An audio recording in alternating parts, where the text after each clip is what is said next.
I found that nothing in life is worthwhile unless you take risks. Nothing.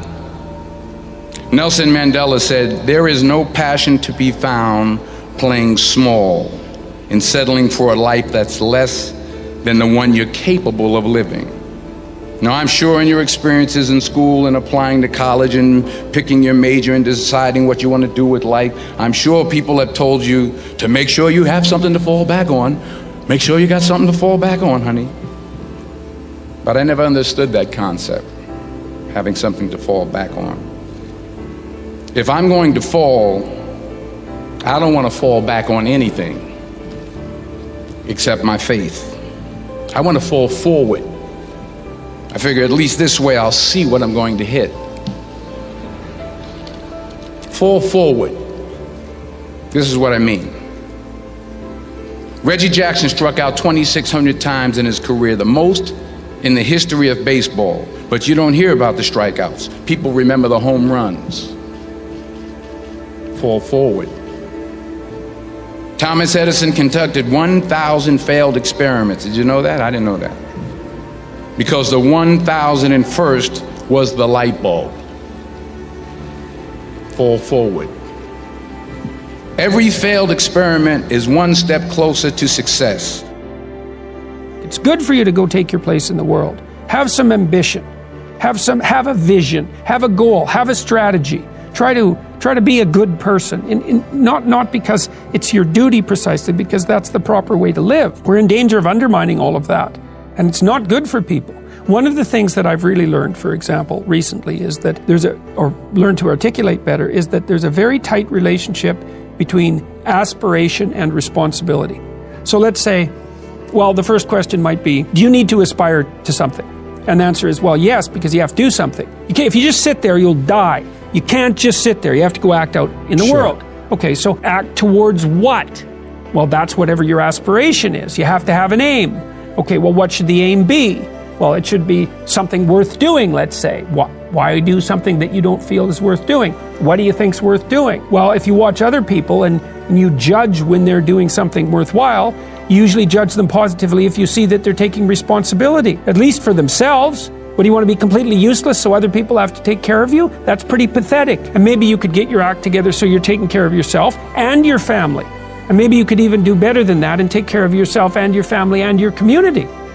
I know I've gone on stage in front of 10,000 people and I thought I should have more PowerPoint, I should have more reminders. And I just remember walking out and saying, I'm here to help rise these people up, to give them capabilities to change their life. It's my vision, it's my goal, it's my obligation to use my unique ability to just help these people and live from my heart. And all I could think about is changing these people's lives. And when I got out there, I wasn't perfect on stage. I wasn't robotic and say the right things, and I didn't have the crisp, clear PowerPoint. But when I spoke from the heart, it overcame all of that. And I get to be one of the best presenters wherever I go because I speak from the heart. Now you might be saying, Dean, that's your unique ability, and maybe that is. But I know for you in life, there are circumstances where you have to prepare. You have to do a PowerPoint. You have to do a presentation.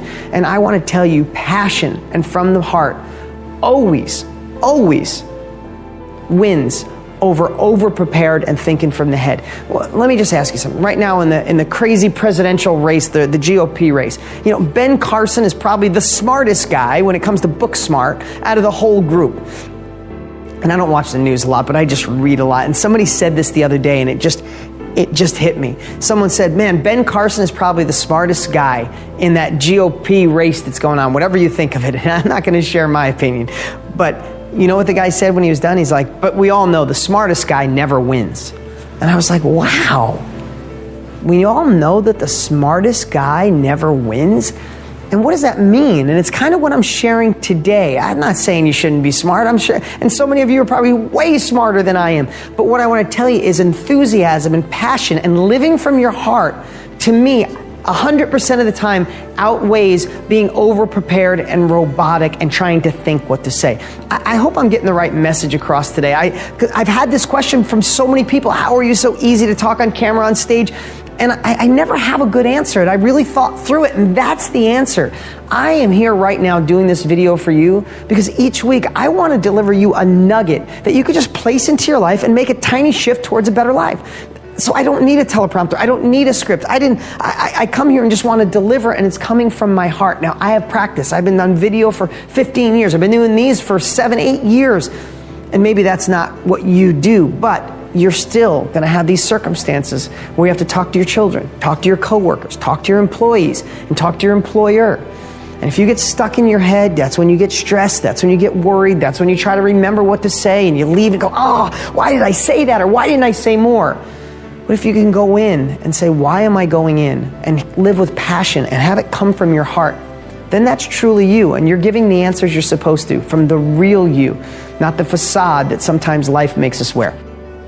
One of the challenges I think many people have is really the discernment of information.